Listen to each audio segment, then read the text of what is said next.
What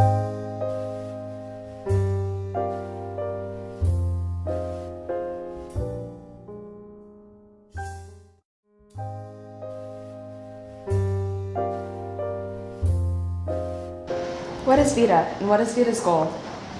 So Vita is an organization, a pretty large one at this point, I think it's fair to say, that supports people with developmental disabilities. So we adults mostly, but we're working a little bit more with youth, so people over the age of 15.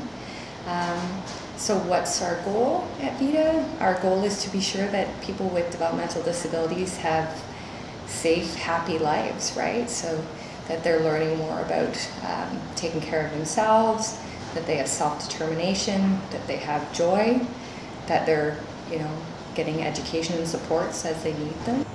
How do you feel that people with developmental disabilities are being treated in society? I think it's getting better, but I think there's still a long way to go. If we look at the news or read a newspaper or the internet, we always seem to see these articles or these statements from parents or people with disabilities about how what their experiences are in the community, schools, high schools, working, and we see a lot of negative experiences. I think we've come a long way in closing institutions in the last few years, and at least our agency, and I know the sector in Ontario, is doing a lot to give people better opportunities and support people with intellectual disabilities better than in the past. So I think we're getting better, but there's still a really long way to go. And what are institutions? Institutions were open until 2009 in Ontario. Basically, they were really hospitals, more like a jail for people with intellectual disabilities. What can we do to help stop discrimination against people with developmental disabilities? I think what you're doing here with this video and where it's going to go and who's going to see it is going to make it can make a big difference towards improving discrimination, because when people are educated, and not just people that don't have a visible disability, but people with developmental disabilities too, or their parents or their teachers, when you're educating everybody, then it raises awareness. How long have you been at Vita? 4 years. About four years. Do you find that you're treated differently if you're applying for a job? Yes, because they're trying to see me as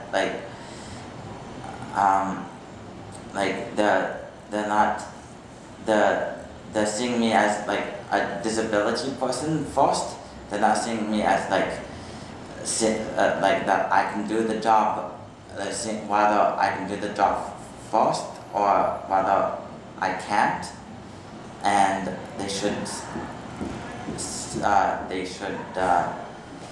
think about that first, and then think about my disability. Okay. So have you ever been bullied or teased for having a developmental disability? If so, can you please describe the experience? Well, I have been bullied at school. For people to gain on me, like for people kicked in the nose. And one year I was at school, I was outside, I guess I had to, it got so bad I had to stay inside the school. Why is it not taken seriously? Well, I don't think it's taken seriously because people don't recognize people with intellectual disabilities as a legitimate minority.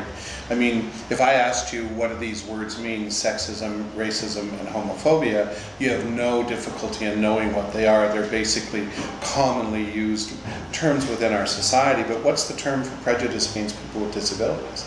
And I'm willing to bet that you guys don't know, have never heard it, have never used it, and have certainly never seen it on an advertisement. So people with intellectual disabilities just aren't considered an important minority, and important enough to even have a word that describes prejudice against them. Well, there is a word, and there's a couple of different words, ableism probably being the most common of those words, and ableist attitudes and so forth. But because people with intellectual disabilities haven't become a valued minority in such that the voices of people from that minority are considered important, people simply don't listen to them. For example, if we had a kid with an intellectual disability come to a teacher and say that they're being called a name, they're most likely to be told to just ignore it and it's no big deal and so forth. But if a kid of color came to a teacher to say that they were experiencing racist taunts and racist bullying, you can bet there would be response because it's taken seriously.